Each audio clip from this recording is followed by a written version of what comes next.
ఎట్లా అరెస్టు చేయాలి. అయితే నాకు ఇంకొక సమాచారం కూడా అందింది. ఏంది అంటే కాంగ్రెస్ పార్టీ గుయగుయల్లో భాగంగా మనకు అందిన సమాచారం ఏంటంటే ఇప్పుడు కేటీఆర్ను అరెస్టు చేస్తే వాళ్ళకు జరగబోయే సంతోషం ఏందట అంటే ఒక్కసారి మీ అందరికీ కూడా నేను చెప్తున్నా. కేటీఆర్ను అరెస్టు చేయడం వల్ల ట్విట్టర్ అంటే ఎక్స్ ఖాతాలకు సంబంధించి చాలా వరకు మూతపడతాయి. దాంతోపాటు అనేక యూట్యూబ్ ఛానళ్ళకు కూడా మూతపడతాయి, అనేక సోషల్ మాధ్యమాలు కూడా మూతపడతాయి. దాంతోపాటు ప్రభుత్వ వ్యతిరేకతను పూర్తి స్థాయిలో ప్రశ్నించే వ్యక్తులు కూడా వెనకడుగు వేస్తారు అంటూ కూడా ఏంది వీళ్ళు కాంగ్రెస్ పార్టీకి సంబంధించిన నేతలు తహతహలాడిపోతున్నారట. అయితే ఇంకొక విషయం కూడా వీళ్ళు గుర్తుపెట్టుకోవాలి. రాజుపోతే రాజరికం ఆగది, అది పరిపాలన కొనసాగుతూనే ఉంది. మొన్నటి వరకు ఉమ్మడి ఆంధ్రప్రదేశ్లో ఎవరు ఎన్టీఆర్ వచ్చిండు, ఆ తర్వాత చంద్రబాబు వచ్చిండు, ఆ తర్వాత ఎవరు వైఎస్ రాజశేఖర్ రెడ్డి వచ్చిండు, ఆ తర్వాత రోషయ్య వచ్చిండు, ఆ తర్వాత పూర్తి స్థాయిలో కిరణ్ కుమార్ రెడ్డి వచ్చిండు, ఆ తర్వాత కల్వకుంట్ల చంద్రశేఖరరావు గారు వచ్చారు. ఇవాళ రేవంత్ రెడ్డి వస్తారు, రేపు పొద్దుగాల రంజితో ఇంకోలో వస్తారు. అంటే ఇక్కడ రాజు పోతే రాజరికం ఆగిపోతే, లేకపోతే ఒక వ్యక్తి లేకపోతే ప్రశ్నించడం ఆగిపోతుంది అంటే అది మీ యొక్క విఘ్నతకే వదిలేస్తున్నా. అంటే ఇక్కడ కేటీఆర్ను టార్గెట్ చేయడానికి 10 నెలల కాలంలో 365 రోజులలో భయంకరమైన వ్యతిరేకత వచ్చింది. ఎలాగైనా కూడా కేటీఆర్ను అరెస్టు చేయాలనే కోణంలో వీళ్ళున్నారు. అంటే కక్షపూరితంగా రాజకీయ వేధింపులు అయింది. అయితే ఇదే విషయానికి సంబంధించి నిన్న హైకోర్టుకు వెళ్ళింది. హైకోర్టుకు వెళ్ళినప్పుడు ప్రభుత్వానికి దెబ్బ మామూలుగా దాకలే.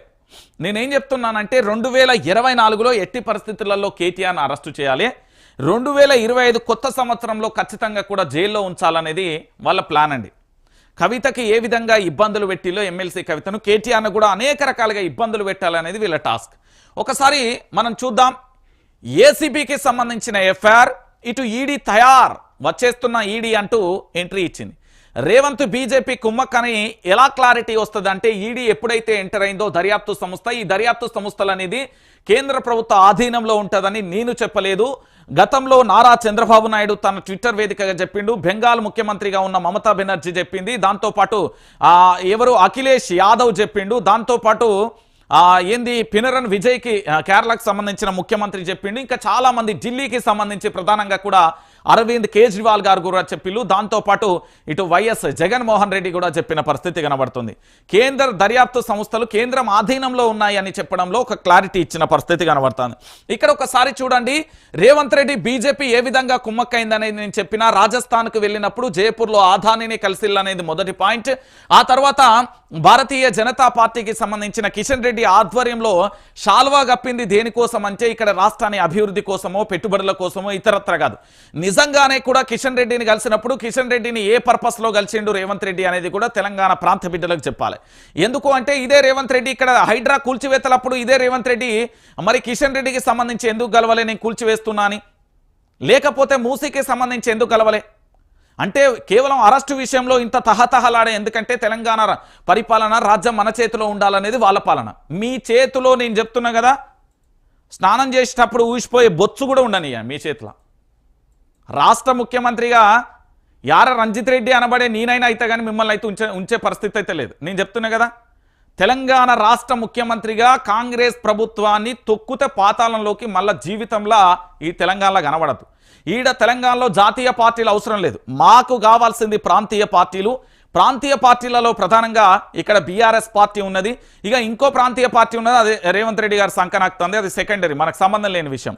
ఇక ఖచ్చితంగా కూడా మరో ప్రాంతీయ పార్టీ కూడా త్వరలో పురుడు పోసుకుంటుంది. పురుడు పోసుకొని ఇంకా 2 ప్రాంతీయ పార్టీలు అయితే రాబోతున్నాయనేది విశ్వసనీయ వర్గాల సమాచారం. ఇక ఖచ్చితంగా కూడా ఇక్కడ ప్రాంతీయ పార్టీల హవానే ఉండాలి. ఈ బిడ్డలే ఇక్కడికి సంబంధించి ఢిల్లీకి వెళ్ళి జీ హుజూర్ అనే బిడ్డలు మాకు అవసరం లేదు. తెలంగాణ ప్రాంత ప్రయోజనాల కోసం, తెలంగాణ ప్రాంత బిడ్డల కోసం పనిచేసే ప్రాంతీయ పార్టీ కావాలి. అందులో నేను బీఆర్ఎస్ పార్టీకి సంపూర్ణ మద్దతు తెలుపుతున్నా. ఎందుకంటే ద్రవిడ పార్టీలను చూసైనా, కనీసం ద్రవిడ ప్రజలను చూసైనా మనం కొంచెం ఆలోచించుకోవాలి. నేను చెప్తున్నా కదా, ఖచ్చితంగా ఆలోచించుకోవాలి. మన ప్రాంతం కోసం, మన వాళ్ళ కోసం మనం పోరాటం చేయాలి.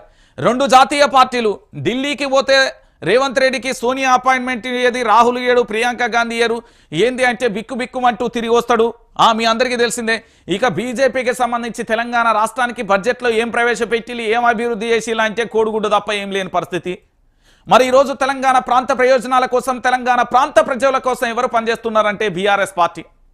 బీఆర్ఎస్ పార్టీకి రంజిత్ వైఆర్టీవీ ఎందుకు సపోర్ట్ చేస్తుంది అంటే ప్రాంతీయ పార్టీ తెలంగాణ ప్రాంత ప్రజలకు అవసరం, ఉద్యమ పార్టీ తెలంగాణ ప్రాంత ప్రజల కోసం అవసరం. విపక్షంగా ఉండే పార్టీకి ఖచ్చితంగా నేను సపోర్ట్ చేస్తా. బీఆర్ఎస్ కావచ్చు, బీజేపీ కావచ్చు. బీజేపీ అనేది తెలంగాణలో ఉన్నది అని అయితే నేను అనుకోను. కేవలం వాళ్ళ పదవుల కోసం హడావిడి చేసిళ్ళు, ఆగమాగం చేసిళ్ళు, రోత చేసిళ్ళు, రచ్చ చేసిళ్ళు, అన్ని చేసిళ్ళు. పదవులు రాగానే గప్చుప్ అయిపోయారు. అది ఎవరైనా కావచ్చు. నేను చాలా క్లారిటీగా చెప్తున్నా కదా, గప్చుప్ అయిపోయిన పరిస్థితి కనబడుతుంది.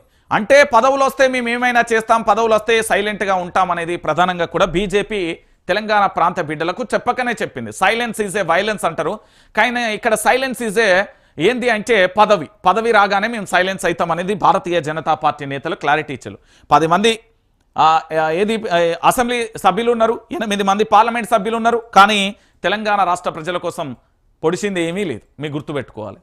సో మొత్తానికి ఏసీబీ ఎఫ్ఐఆర్ నమోదు చేస్తే ఈడీ తయారైంది. అంటే ఇది 2 జాతీయ పార్టీలు ఒక ప్రాంతీయ పార్టీని ఇబ్బంది పెట్టి ఒక నేతను, ప్రశ్నించే నేతను అనేక రకాలుగా ఇబ్బంది పెట్టే ప్రయత్నం చేస్తున్నది. మీ అందరికీ తెలుసు, ఇక్కడ 30 దాకా అరెస్టు చేయొద్దు. ఈ రేసింగ్ పై హైకోర్టు ఆదేశం, కేటీఆర్కు ఊరట. ఎఫ్ఐఆర్లో ప్రాథమిక అంశాలు లోపించాయి, ప్రభుత్వ ఒప్పందాలను లోతుగా పరిశీలించాలి. ధర్మాసనం